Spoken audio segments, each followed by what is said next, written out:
Asher. All right. No, I'm sorry. Where I'm at? Asher.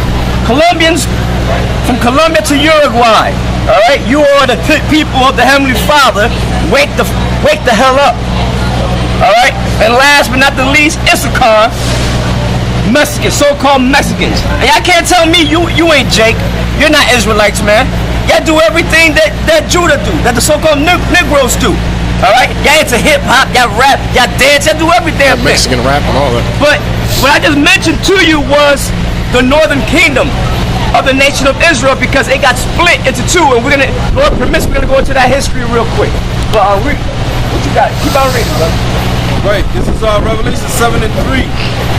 7:2, and I saw another angel ascending from the east, having the seal of the living God, and he cried with a loud voice to the four angels, to whom it was given to hurt the earth and the sea, saying, hurt not the earth, neither the sea, nor the trees, till we have sealed the servants of our God in their foreheads.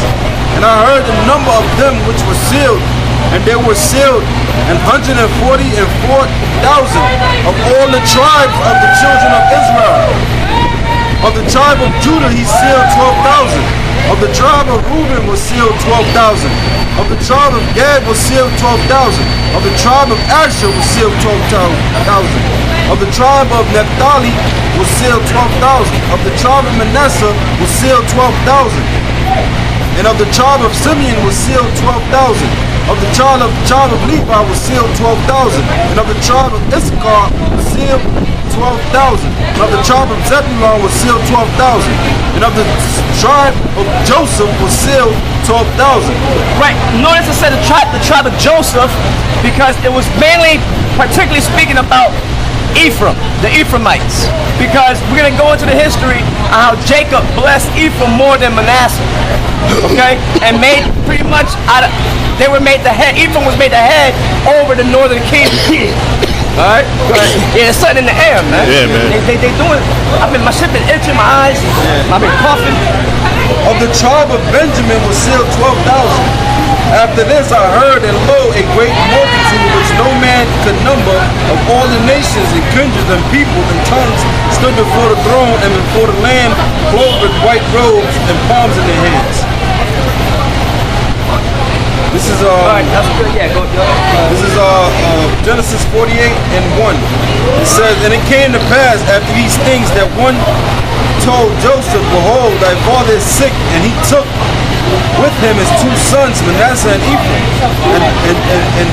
And one told Jacob and said, behold, thy son Joseph cometh unto thee. And Israel strengthened himself and sat up on the bed. Yeah, this is after the great famine in Egypt. This is after Joseph's brothers, the other patriarchs of the nation of Israel, took him and they sold him to the Arabs. They threw him in a ditch, and the Arabs came and pretty much put him in slavery, sold him to the Egyptians. But it was all done in the spirit, because by doing this, the Lord was going to make Joseph great.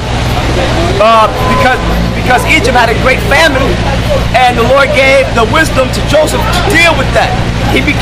Joseph was fully into the Egyptian culture, man. He was way up there on high, close to Pharaoh's son, damn near a Pharaoh. He had power, all right? Other Egyptians bowed down to Joseph during that time, you know? All right? It said, because the famine, it said, it was going to be, he had a dream, you know, the Pharaoh had a dream, nobody was able to decipher the dream for him, but Joseph did. 7 years of plenty and 7 years of famine. So during the 7 years of plenty, Joseph told them to gather all the corn, put it in bars, and nobody touch it. Until the 7 years of famine came, then all nations started coming to Egypt because they heard that there was a wise king, and that was Joseph, that was divvying out the corn for people that were hungry. And that's when Jacob and the other patriarchs came up, you know, because they heard of him. But they didn't know it was him until the time came, okay? So go ahead. It says, and Jacob said unto Joseph, God Almighty appeared unto me at Luz in the land of Canaan, and blessed me, and said unto me, behold, I will make thee fruitful and multiply thee. It says, And I said, and he said unto me, behold, I will make thee fruitful and multiply thee, and I will make of thee a multitude of people, and will give this land to thy seed after thee for an everlasting possession. And now thy two sons, Ephraim and Manasseh, which were born unto thee in the land of Egypt before I came unto thee. Right, Ephraim is the so-called Puerto Ricans, man. All right. You're a part of this, all right? You're one of the lost sheep of the house of Israel. And the Lord loves you, man. But you're hard-headed, so that's why the Lord gonna kill about 2/3 of you are gonna die. All right? Go ahead. As Reuben and Simeon, they shall be mine. You're not, we always said it before, you're not Puerto Rican. It was the so-called white man put that name, that stigma on the land after they conquered us and took everything we had. All right. I'll be what you call a so-called Puerto Rican. All right. At the tribe of Ephraim. All right. They took everything we had, man. Our gold, our precious. They said in the history books that when they went to go, when Esau went, the Spaniards went to Puerto Rico, they saw the Tainos playing with diamonds as if they were playing with marbles, man. All right. They had gold, but they were wearing it as trinkets. They didn't know, you know what I'm saying, the value of it. It was just precious. They just wore it like nothing, you know? Go ahead. And thy issue which thou begettest after them shall be mine, and shall be called after the name of their brethren in their inheritance. As for me, when I came from Padan, Rachel died by me in the land of Canaan in the way, when yet there was but a little way to come into Ephrath. And I buried her therein in the way of Ephrath, the same place as Bethlehem. It says, and Israel beheld Joseph's sons and said, who are these? And Joseph said, because Jacob was old in age and he couldn't see, you know? Which is funny. He was kind of blind, which is funny because it goes back to Isaac. Remember when Isaac couldn't see, and it was Jacob that supplanted Esau for the blessing, remember? You know? So he was old, he couldn't see, he wanted to know who were these children. Which Ephraim and Manasseh were not born in the land of Israel, they were born in Egypt. Alright? Joseph had them from Egyptian women. How's that? Or an Egyptian woman. So how's that? But they are Israelites because it matters of the seed.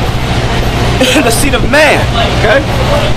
And Joseph said unto his father, they are my sons, whom God hath given me in this place. And he said, bring them, I pray thee, unto me, and I will bless them. Now the eyes of Israel were dim for age, so that he could not see. And he brought them near unto him, and he kissed them and embraced them. And Israel said unto Joseph, I had not thought to see thy face, and lo, God hath showed me also thy seed. And Joseph brought them out from beneath between his knees, and he bowed himself with his face to the earth.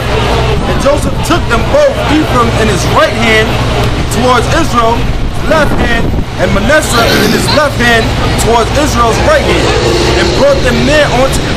And Israel stretched out his right hand and laid it upon Ephraim's head, who was the younger, and his left hand upon Manasseh's head, God in his hands wittingly,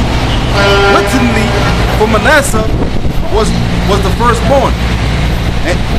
And he blessed Joseph and said, see, yeah, because he was supposed to put it on Manasseh's head, he was the firstborn. By right, Manasseh supposed to get the first blessing. But it was, according to the Spirit, it was Ephraim. All right, the Lord went with Ephraim to bless Ephraim, because Ephraim was going to be greater than Manasseh and the other northern tribes. Okay, go ahead. God in his hands wittingly, for Manasseh was the firstborn. And that's why this whole, Judah in the hood, Ephraim, a lot of them get together, get along, but a lot of them don't. Esau did that divide and conquer to our people, so a lot of Puerto Ricans hate the black man. The black man hates Puerto Rico. That gotta stop. That gotta stop, because we're gonna get that in Isaiah 11. All right. When you come into this, especially when you come into this truth, that